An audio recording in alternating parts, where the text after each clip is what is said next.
Good morning. We're the Hare family. I'm Rob. I'm Abby. And this morning we are bringing you the morning manna. We've been members of St. Mark's since July. We have attended there for probably over a year.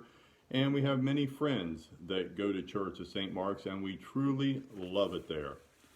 So, as we were talking about what to talk about with the morning manna, I started thinking about how we're really living in interesting times today. But the more I thought about it, I thought about a conversation I had with my dad back in the late 60s, which were also very interesting times. And for you young people out there, read your history books. We were involved in a war in Vietnam. There was a ton of political unrest in this country. There were protests, and yes, we were even in a pandemic. The Hong Kong flu hit in late 1968 and lasted, I believe, up until early 1970. As a young man, I was concerned and confused. My dad, who grew up in the Depression and served in World War II, would remind me that it was nothing we hadn't dealt with before and that everything would be okay. Now, fast forward a few years when we started a family. We had concerns about being parents, dealt with balancing work and family. We are blessed with three children, but there are even tense moments during pregnancy, one of them in particular.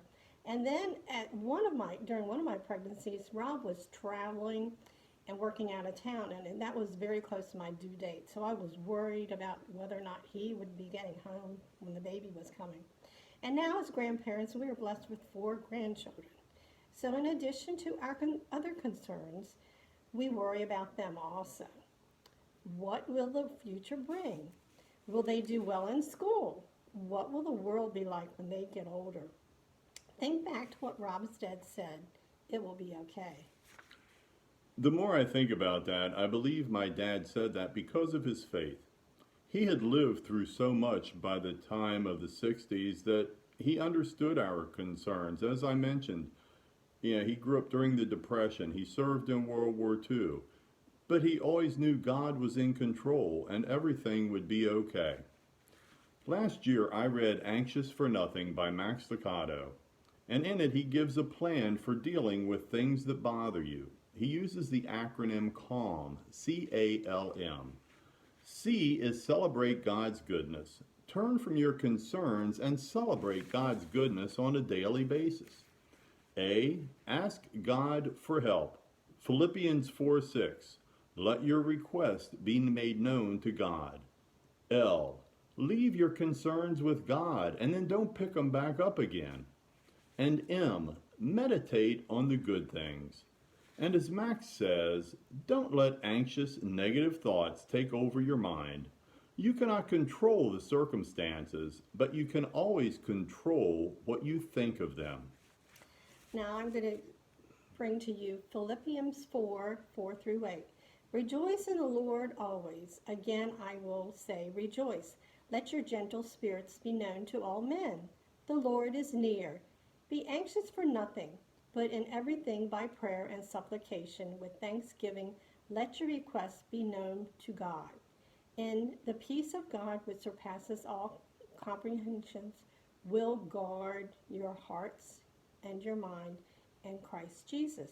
Finally, brethren, whatever is true, whatever is honorable, whatever is right, whatever is pure, whatever is lovely, whatever is good of report, and there is any excellence and anything is worthy of praise. Dwell on these things. And last, we want to leave you with an old Irish blessing that I'm sure many of you are familiar with. It goes like this. May the road rise to meet you. May the wind be always at your back. May the sun shine warm upon your face, and the rains fall soft upon your fields. And until we meet again, may God hold you in the palm of his hand. And we encourage you when you get a chance to listen to the song, Sea of Victory by Elevation Worship. So until we meet again, which hopefully will be soon, God bless you, God bless your family, stay safe and stay healthy.